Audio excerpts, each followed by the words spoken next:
Les vraies voix Sud Radio, 17h-20h, Philippe David. Retour des vraies voix avec Philippe Bilger, Françoise Degois, Pierre Licia. Le président de la République est à Marseille aujourd'hui. La France a peur.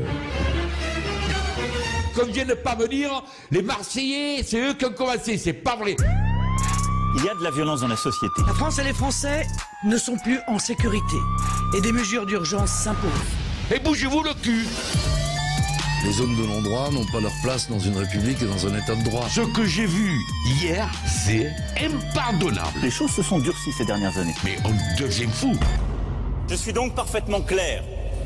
Tolérance zéro. Tout ça c'est Marseille, merveille des merveilles. Et on conclut avec Fernandel. On a une pensée pour notre ami René Malville qui a des soucis de santé. Et René, si tu nous écoutes, je sais que tu écoutes régulièrement Sud Radio. Au nom de toute l'équipe des vraies voix, on t'embrasse. Tu vas être plus fort que la maladie et tu vas gagner. Et on t'embrasse. On t'embrasse tous très fort. Et moi, je suis la seule, René, qui suis l'OMienne ici, malgré l'arrivée de Messi. Dimitri Payet joue comme un dieu depuis 3 matchs. Donc, bisous, René Malville. Eh bien, direction Marseille. Bonsoir, Lionel Maillet, reporter Sud Radio à Marseille. Bonsoir les vraies voix, moi aussi j'aime Payet. Ah, il est bien Payet, non mais sérieux. Il est pas mal, il n'y a que la coupe de cheveux en ce moment. Oui, c'est vrai que là, il change assez régulièrement. On va parler de la visite du président de la République, pas de la coupe de cheveux de Payet. Alors, comment se passe... Avec le président, c'est aussi des paillettes. Oui, c'est vrai. Comment se passe la visite d'Emmanuel Macron dans la cité phocéenne, Lionel ? Eh ben, il y a de belles images pour les 20h ce soir, Philippe, déjà, parce qu'on est en pleine cité bassin, c'est-à-dire qu'on est dans une cité des quartiers nord, un point de stup connu à Marseille. Et le président, il est arrivé vers 18h, un petit peu après sa visite à la mairie, accueilli par Benoît Payan et les élus sur le Vieux-Port. Et puis donc, direction de cette cité des quartiers nord. À la rencontre donc des habitants, il y avait foule, honnêtement, énormément de gens, beaucoup de mères de famille, beaucoup de jeunes qui ont interpellé le chef de l'État pour lui dire, concrètement, faites quelque chose pour nous. On se sent abandonné, on se sent laissé complètement de côté, mis à côté de tout ce qui se passe à Marseille. Le quotidien, c'est les règlements de compte, c'est les trafics, c'est devoir présenter sa carte d'identité pour entrer et passer chez soi. Donc voilà ce que sont en train de dire ces gens à Emmanuel Macron, qui en ce moment même là, est reçu par une association avec beaucoup de mères de famille. Et comment ça se passe avec la population ? Qu'est-ce qu'elle dit de la visite d'Emmanuel Macron ? D'un côté, c'est assez paradoxal parce que quand on voit ce qui se passe à la cité bassin, c'est-à-dire qu'il y a énormément de jeunes. Alors c'est vrai qu'il y a aussi un effet curiosité. C'est pas tous les jours qu'on a Emmanuel Macron qui va rester si longtemps à Marseille, donc on a des choses à lui dire. Mais de l'autre côté, on en a vu passer. On se souvient de Manuel Valls, Jean-Marc Ayrault. Il y en a eu beaucoup de politiques qui sont venus, qui ont déballé des grands plans pour Marseille, puis au final, pas grand-chose. Moi, tous les gens que j'ai rencontrés aujourd'hui, que ce soit les syndicats d'enseignants pour les écoles, la rénovation, ou alors on parle des transports, à la fin il n'y avait pas grand chose, encore une fois, c'était de belles promesses et puis ça met des années à se réaliser quand ça se fait, et souvent ça se fait pas, donc on attend de voir, on va juger sur pièce, parce qu'il faut évidemment savoir que tout ce qui va être annoncé là par Emmanuel Macron, c'est-à-dire en gros des milliards d'euros pour Marseille, évidemment c'est une bonne chose, mais c'est pas demain qu'on va en voir les effets à Marseille, c'est pour le Marseille de dans 10-15 ans, refaire des groupes scolaires entiers, rénover des écoles avec des toits qui s'effondrent, des gouttières qui s'effondrent même parfois sur des enfants. Tout ça, ça prend des mois au minimum et voire des années quand il faut refaire des écoles ou construire de nouvelles lignes pour désenclaver notamment les quartiers nord. Donc on attend de voir, mais on se dit déjà quand même que c'est bien que le président vienne à Marseille. Merci beaucoup Lionel Maillet. On a avec nous Eddy Cid, délégué général unité SGPFO à Marseille. Bonsoir Eddy Cid. Bonsoir à vous. Alors justement, Marseille fait le buzz en ce moment sur les réseaux sociaux depuis une vidéo de quotidien dans une cité qui s'appelle la Cité des Flamands, et Gérald Darmanin n'a pas pu s'empêcher de tweeter qu'il n'y avait pas de zone de non-droit en France.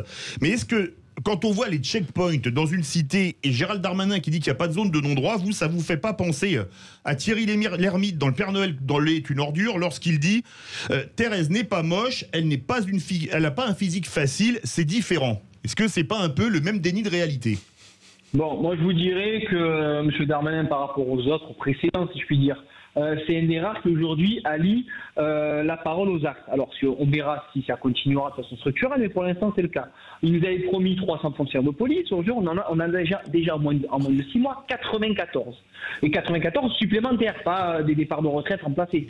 C'est aussi ça le problème, c'est qu'on a eu souvent des jeux de chaises musicales. Oui, bougez pas, vous envoie des effectifs. Alors il y a 3 quarts de CRS, mais les CRS sont basés à Bordeaux ou à Nice ou ailleurs, et donc effectivement ils sont obligés de retourner sur leur site d'affectation, ou des contrats des adjoints de sécurité. Aujourd'hui, c'est des gardiens de la paix titulaires qui vont occuper le terrain, qui vont être présents. On a encore besoin de défendre, donc c'est pour ça qu'effectivement on regarde ça de près, on est très vigilant. On a besoin encore des 2/3 des effectifs promis. On espère qu'ils arriveront le plus rapidement possible.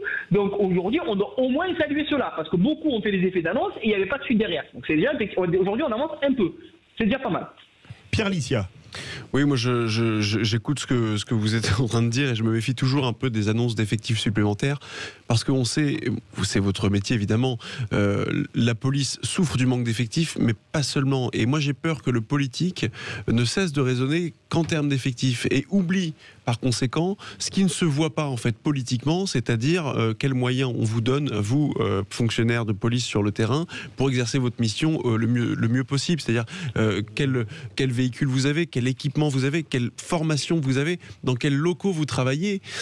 Et malheureusement, à force d'annoncer des effectifs supplémentaires, parfois on en vient à paupériser les policiers sur le terrain. Donc je me méfie vraiment.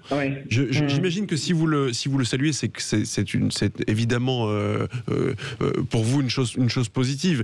Mais encore une fois, attention à ne pas considérer et à ne pas appréhender les problématiques sécuritaires dans ce pays exclusivement par le simple prisme très restrictif des effectifs policiers. Édicide. Je l'entends, mais effectivement, pour prendre un cas très concret, aujourd'hui, ce qu'on demande, nous, c'est une remise à niveau.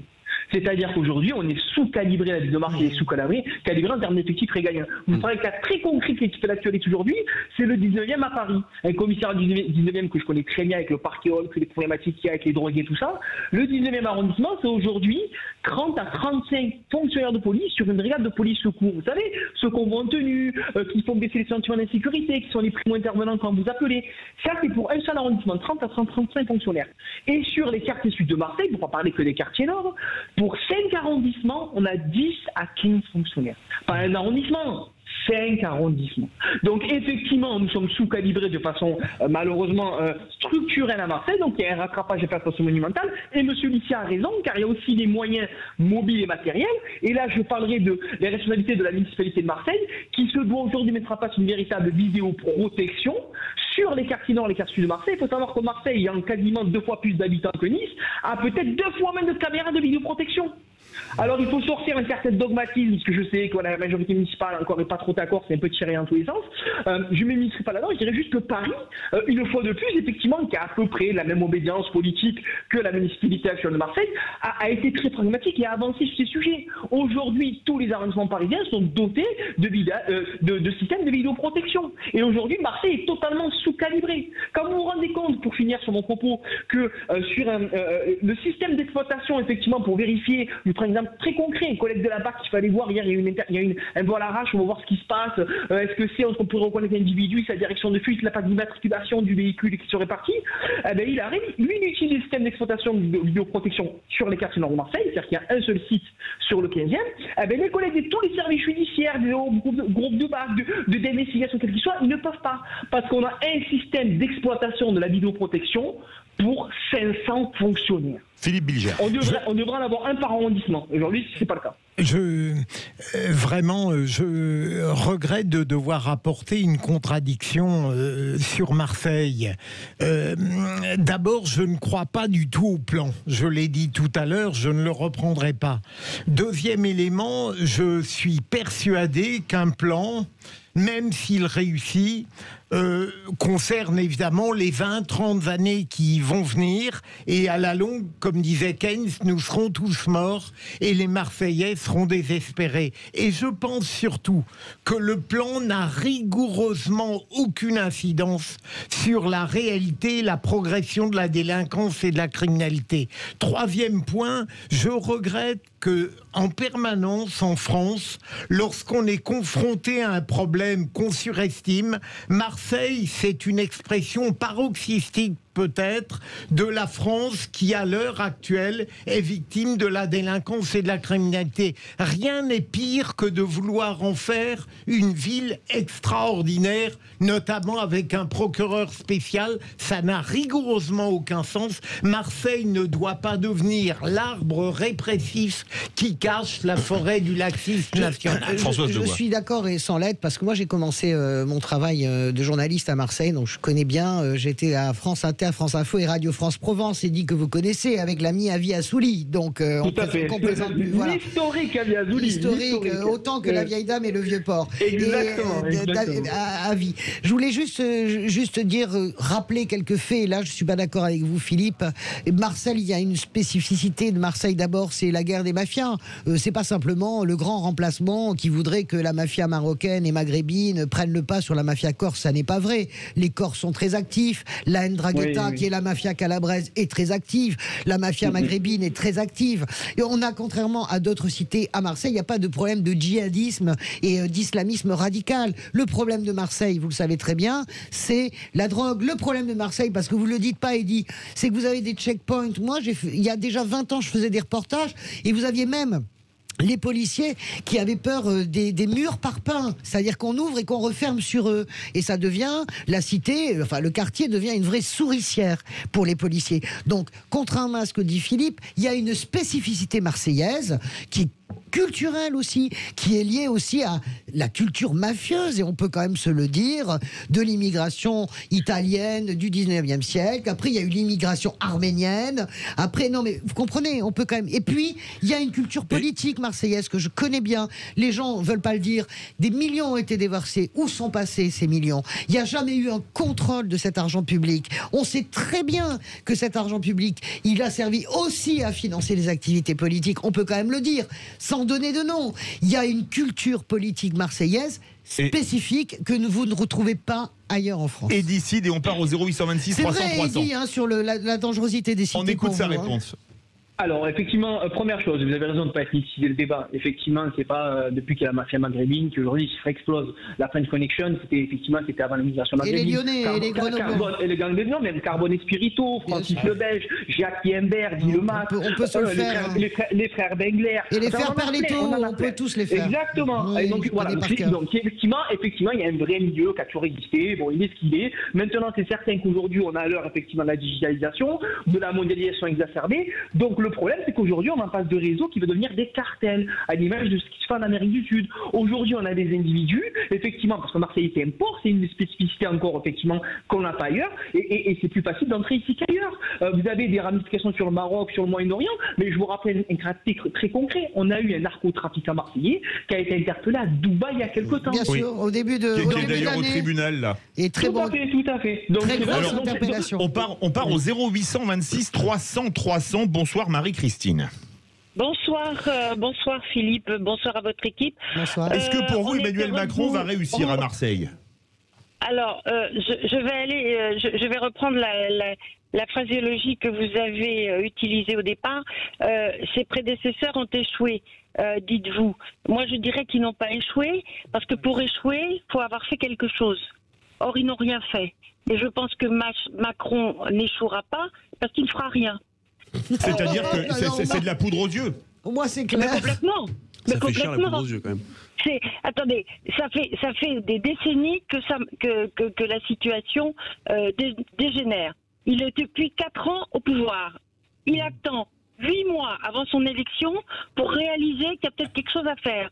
Pour proposer de mettre de l'argent dans des établissements scolaires qui ne sont pas du ressort de l'État, mais du ressort des élus locaux qui n'ont pas fait leur travail quand il fallait le faire, il ne fera rien. Il fait de la com, comme il en fait depuis 4 ans. Marie-Christine, vous avez l'air de parler vrai. Pour vous, il est en campagne électorale plus qu'autre chose? Bien entendu, évidemment. Et il est en campagne électorale depuis déjà plusieurs mois, et sur le dos de notre argent. En plus. Alors Pierre Licia fait des gestes avec les doigts. Je sais pas ce qu'il fait, mais pas licencieux, vous inquiétez pas. J'allais terminer sa phrase, mais qu'elle a terminer elle-même, campagne électorale avec l'argent du contribuable. C'est vrai que la ficelle, c'est vrai qu'on se pose la question en se disant la ficelle est un peu grosse. Pourquoi est-ce que après en fin de mandat comme ça, on intervient sur un sujet aussi sensible que Marseille, et puis sur un sujet qui n'est pas nouveau, pardon, mais les problématiques découvre l'eau chaude, oui, bien sûr. Voilà, on découvre pas la problématique à Marseille. Bon, pourquoi est-ce qu'on attend maintenant pour s'engager? Philippe Bilger. Et je dirais même qu'il est tellement sûr de son fait, avec un cynisme qu'on pourrait qualifier de scandaleux, c'est que c'est même pas une ficelle. Voilà un homme qui a découvert il y a quelque temps la langue régalienne, pas du tout parce qu'il a pris conscience de la réalité du pays, mais parce qu'il faut assécher radicalement la droite. Alors, en quelques secondes. Il faut faire autre chose. Vous savez pourquoi Emmanuel Macron fait ça? C'est une stratégie, on appelle ça le carpet bombing en communication politique. Le bombardement de masse. On sature l'espace médiatique. Je ferai mon édito demain matin là-dessus. Dans le grand matin.